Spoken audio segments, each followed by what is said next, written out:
क्या सच में एक पूरी स्वर्ण नगरी समुद्र के नीचे डूब सकती है?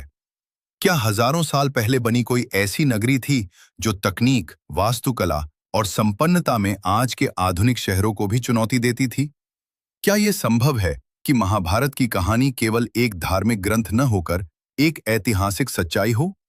और सबसे बड़ा सवाल, क्या आज भी समुद्र की गहराइयों में छिपा है उस खोई हुई नगरी का रहस्य? भारत की पवित्र भूमि पर ऐसी अनगिनत कथाएं हैं जो समय के साथ रहस्य बन गईं। लेकिन द्वारका की कहानी कुछ अलग है। ये केवल आस्था की कहानी नहीं, बल्कि इतिहास, विज्ञान और रहस्य का एक ऐसा संगम है जिसने दुनिया भर के वैज्ञानिकों और इतिहासकारों को सोचने पर मजबूर कर दिया। ये वही नगरी मानी जाती है जिसे स्वयं भगवान श्री कृष्ण ने बसाया था।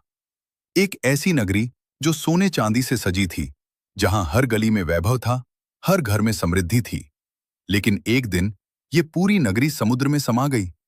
क्या ये केवल एक कथा है, या फिर इसके पीछे कोई ऐसा सच छिपा है जिसे हम आज भी पूरी तरह समझ नहीं पाए हैं? कहानी शुरू होती है मथुरा से, जहां भगवान श्री कृष्ण का जन्म हुआ। लेकिन मथुरा में उनका जीवन लगातार युद्धों और खतरों से घिरा हुआ था। खासकर मगध के राजा जरासंध बार बार मथुरा पर हमला करता था। तब श्री कृष्ण ने एक ऐसा निर्णय लिया जिसने इतिहास की दिशा बदल दी। उन्होंने अपने लोगों की सुरक्षा के लिए एक नई नगरी बसाने का फैसला किया, समुद्र के किनारे, एक सुरक्षित स्थान पर। इस कार्य में उनकी सहायता की विश्वकर्मा, जिन्हें देवताओं का वास्तुकार कहा जाता है। कहा जाता है कि विश्वकर्मा ने केवल 12 दिनों में एक अद्भुत नगरी का निर्माण किया, द्वारका। द्वारका केवल एक शहर नहीं थी, बल्कि एक चमत्कार थी। यहाँ विशाल महल थे जो सोने और कीमती रत्नों से सजे थे। चौड़ी सड़कें, सुंदर उद्यान और जलमार्ग थे। अत्याधुनिक सुरक्षा व्यवस्था थी। समुद्र के बीच होने के कारण ये दुश्मनों से सुरक्षित थी। महाभारत और भागवत पुराण में द्वारका का वर्णन इतनी विस्तार से मिलता है कि ये किसी कल्पना से कहीं अधिक वास्तविक लगता है। कहा जाता है कि इस नगरी में 9 लाख से भी अधिक महल थे। हर महल की अपनी भव्यता थी। द्वारका में श्री कृष्ण ने लगभग 36 वर्षों तक शासन किया। इस दौरान यह नगरी समृद्धि और शांति का प्रतीक बन गई। यहाँ व्यापार, कला, संस्कृति और विज्ञान का अद्भुत विकास हुआ। समुद्री व्यापार के कारण द्वारका एक अंतर्राष्ट्रीय व्यापार केंद्र बन गई थी। लेकिन हर स्वर्ण युग के पीछे छिपा होता है एक अंत। महाभारत के युद्ध के बाद जब सब कुछ शांत हो गया, तब एक और त्रासदी ने जन्म लिया। श्री कृष्ण के अपने ही वंश यदुवंश में आपसी संघर्ष शुरू हो गया। एक श्राप के कारण यदुवंश के लोग आपस में लड़ने लगे और धीरे धीरे पूरा वंश समाप्त हो गया। यह घटना इतिहास में मौसल पर्व के नाम से जानी जाती है।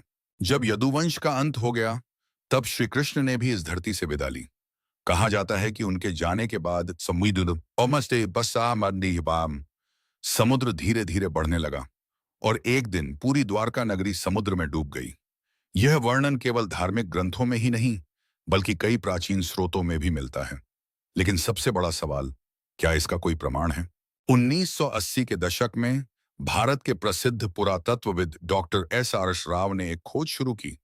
उन्होंने मरीन आर्कियोलॉजी यूनिट के साथ मिलकर द्वारका के समुद्र तट पर शोध किया, और जो मिला उसने पूरी दुनिया को चौंका दिया।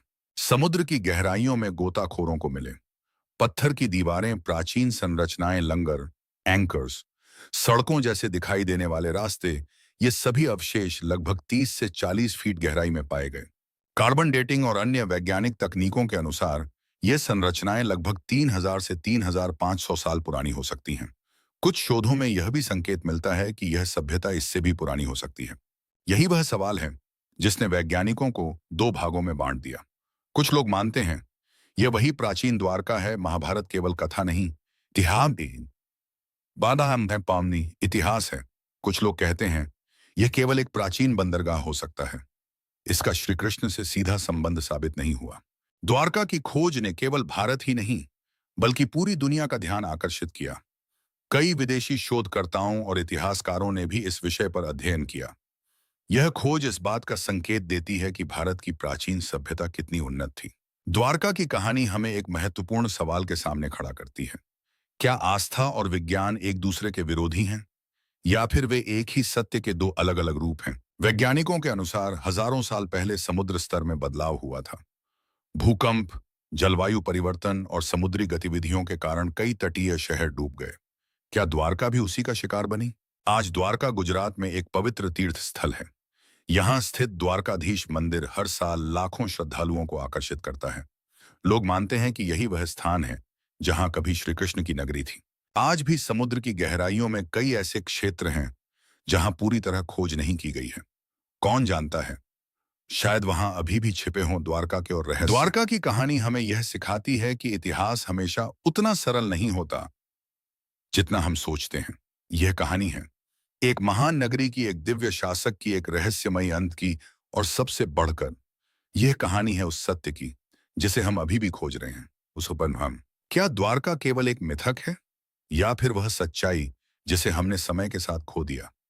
जब अगली बार आप समुद्र की लहरों को देखें तो याद रखें, शायद उन्हीं लहरों के नीचे छिपी है एक पूरी दुनिया, एक खोई हुई नगरी, द्वारका।